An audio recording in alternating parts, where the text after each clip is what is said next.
Bonjour, good morning, Bande Matram, welcome all of you. So, we are going to discuss right now on Christ and Muhammad. This is a great occasion. We know we are on the second dawn of the Happy New Year. So very interesting day. We are trying to take on the one of the best topics from Sri Aurobindo's aphorisms. Of course, everything is best because the best author with the best think and the best thinker with his best ideology, giving to his best world, choosing us as the best, his best aphorisms. So everything seems to be best here. Now we are taking the topic on, of course, Christ and the Buddha. Still in the course, Christ came into the world to purify. What was the real reason? From Virgin Mary, he emerged into this world, darkened world, this struggling world. And moreover, his the angel came coming. The purpose is to purify.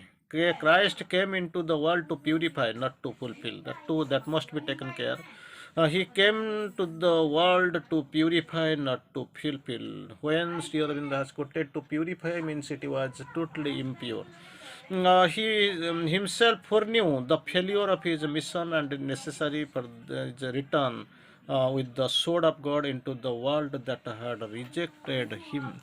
So the world had rejected, he knew the cause of his failure, and of course, world failure's cause as described in Savitri.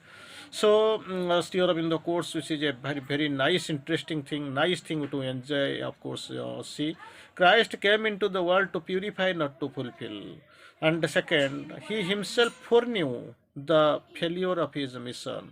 He himself foreknew the failure of his mission and the necessary of his return with the sword of God into the world that had rejected him. By the with the sword of the his return with the sword of God into a world that had rejected him. So this crucifixion, it brings a great one. Of course, it is a big message we can find while discussing, of course, the four great events of the world history. That's what we have seen, and that time Sri Aurobindo has put among the four great events in world history. Sri Aurobindo puts crucifixion of Christ. After the crucifixion, Christ from his cross actually humanized Europe. Humanized Europe. That was the greatest ever fruit. It was given to the European world. Of course, the entire world maybe we can take care of. So again, we can find the cross in yoga. We use the cross in yoga. What is the significance? That's what Sri Aurobindo wants to clarify. The cross in yoga, the symbol of the soul and the nature in their strong and perfect union. This cross 168, and initially it was 169 of aphorism of on Jnana we are discussing. The cross in yoga, the symbol of the soul and the nature in the strong and perfect union. But because of our fall into the impurities of ignorance, because of our fall into the impurities of ignorance, it has become the symbol of suffering and purification. Really, we have forgotten. It is a great thing Sri Aurobindo has quoted. This symbol, actually, symbol of soul and nature in their strong and perfect union. It is the real meaning. But actually, as we have fallen into the impurities of ignorance, it has become the symbol of suffering, and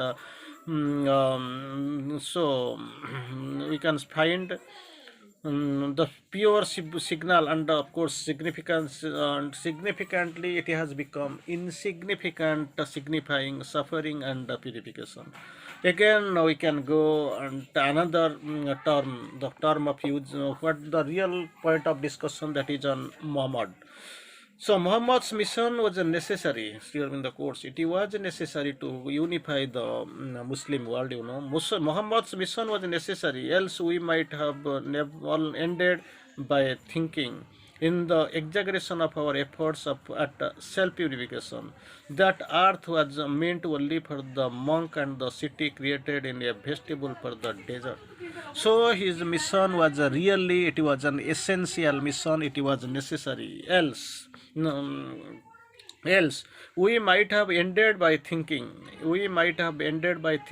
in the exaggeration of the effort of self purification that earth was meant only for the work and the city created for the vegetables for the desert. He has given life, he has got the point of purification, he tried to rectify these human errors. That was the necessity of his his mission. When all is said, love and force together can save the world eventually. So when all is said, then here in the course, love and force together can save the world eventually, but not love only or force only. Eventually, they are conjugation, they are mixing. The union of love and force can together save the world, not individually, either neither love nor force. Therefore, Christ had a look forward to the second advent.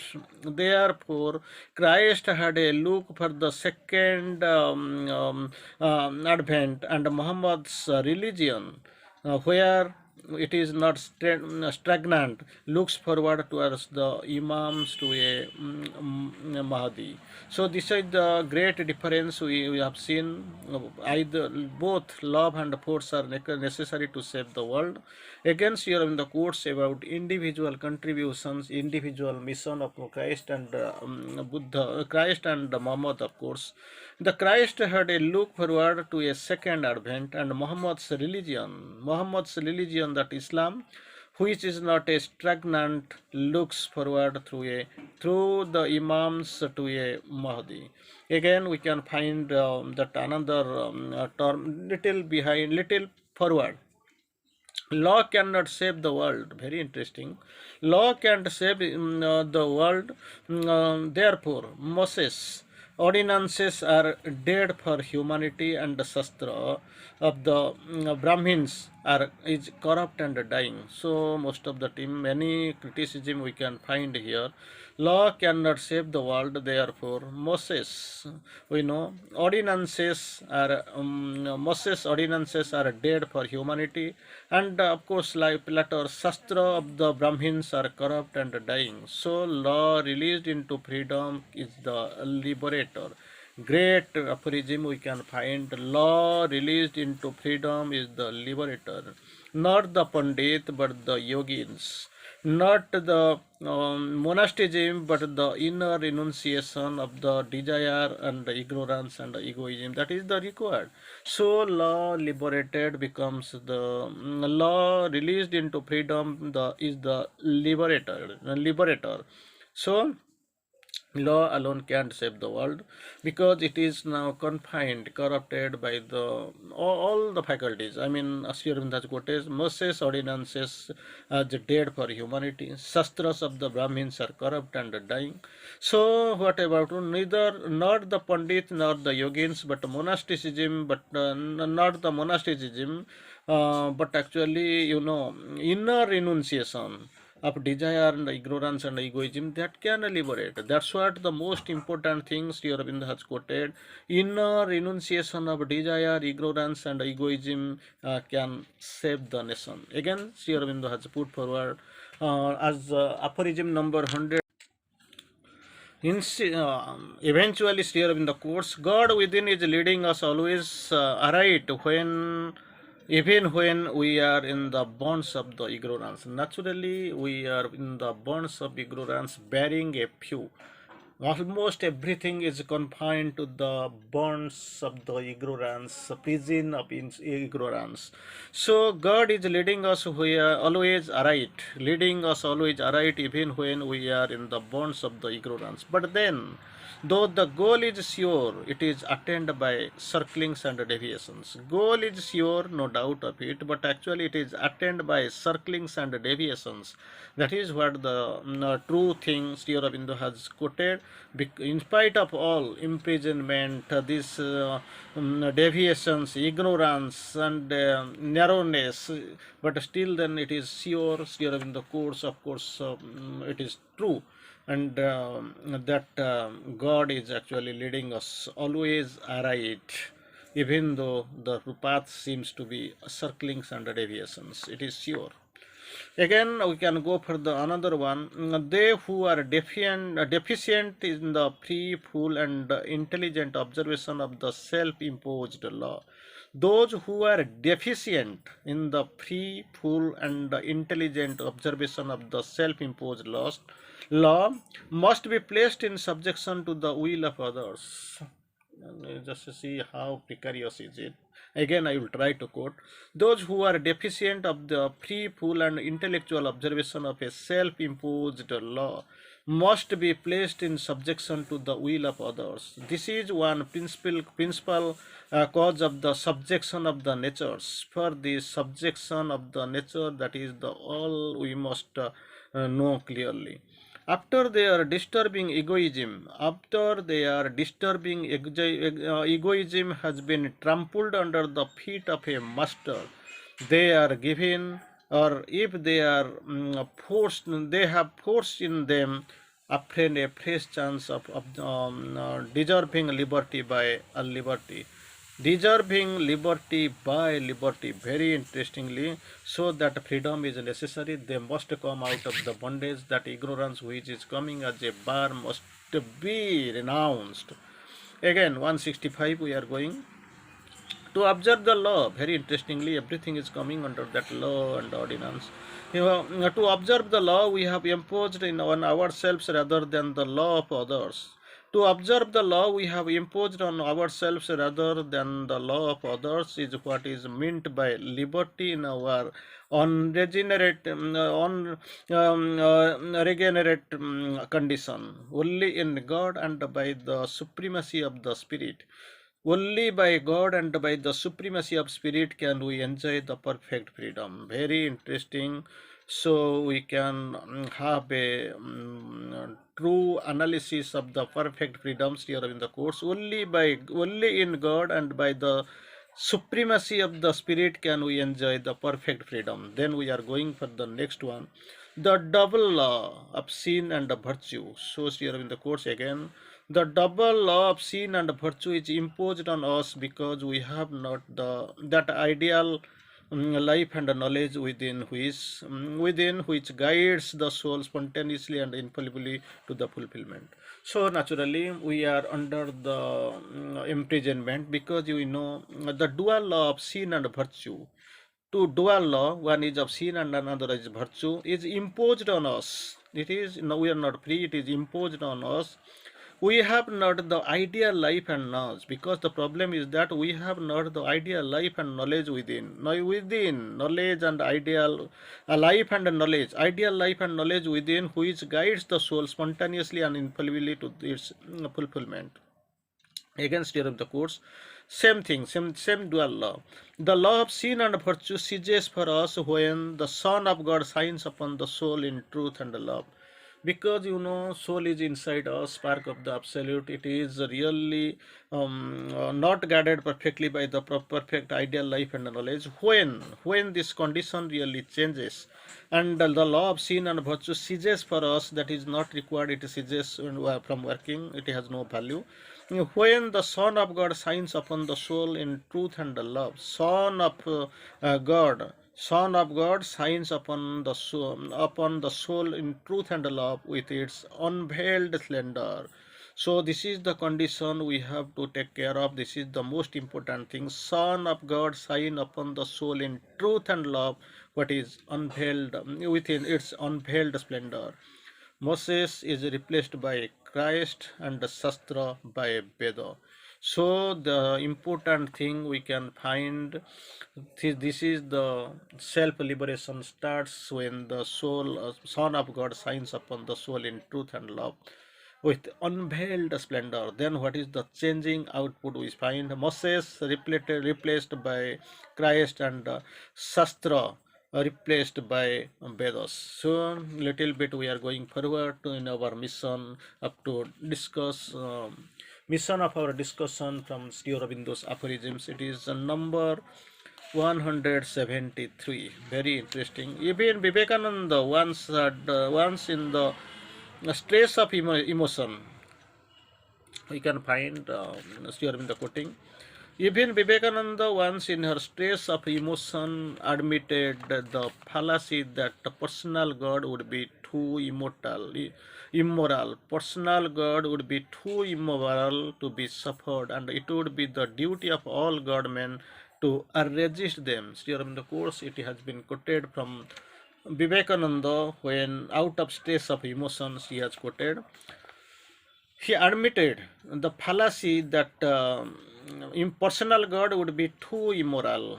Personal God would be too immoral to be suffered, and it would be the duty of all God men to resist them. But if an opponent supramoral will, it is moral, we have seen, it is Vivekananda's moral space of emotion, that all immoral, then what about the moral? But if an omnipotent supramoral will and intelligence govern the world, then what will happen? And it is surely impossible to resist them, because this resistance coming out of this personal God, it is actually it is actually confined, very limited. But when the it is personal God, about the omnipotent supramoral will and intelligence govern the world, if that is possible, it is only impossible to resist him. Our resistance would be only to serve his ends. When what we really resist, there itself it will be like a slave. It will be resistance will be like to serve his ends, and really by dictated by him. So there itself it is not king; it is almost a slave servant. Is not it better than, instead of condemning or denying, to study and understand him? So better what really we have to do, it is better here in the course, instead of it is better instead of condemning and dying, to study and understand him. That is what the question under the question tag Sri Ravinda has put. Again we are going for the number 174. If we would understand God, we would renounce our egoism and ignorant human standards, or ennoble or universalize them. The great aphorism, we have taken it from Sri Aurobindo's number 174 of the Jnana. So here Sri Aurobindo quotes, it would be, if we could understand God, if means we have not yet understood God truly. If we could understand God, we must renounce our egoistic and ignorant human standards. Egoistic and ignorant human standard, or else ennoble or universalize them. That is the point Sri Aurobindo quotes again, 175. Because a good man dies or fails, and the evil live and triumph. See how the great observation is there. Because a good man dies and or fails, either he dies or fails, and the evil live and triumph. Is God therefore evil? Just imagine.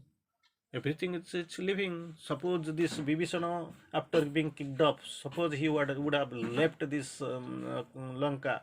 So see, imagine what will be the role. Of course, we know God's will that must be fulfilled. Something will be there. He will be doing his will must be fulfilled. But thing is that he was a base, because he stayed there, prayed, had a japa of this Ramanam. So Hanuman got the base, and actually this divine work started, began there from there. I don't see the logic of the consequence here in the course. I don't see the logic of the consequence. I must first be convinced that death and failure are evil. Very interesting here in the course. I must be convinced that death and failure are evil. I sometimes think that when they come, they means to death and evil, death and failure are evil. When they both come, they are our supreme momentary good. When they come, they are our supreme momentary good. But we are the fools of our own hearts, and nerves and argue.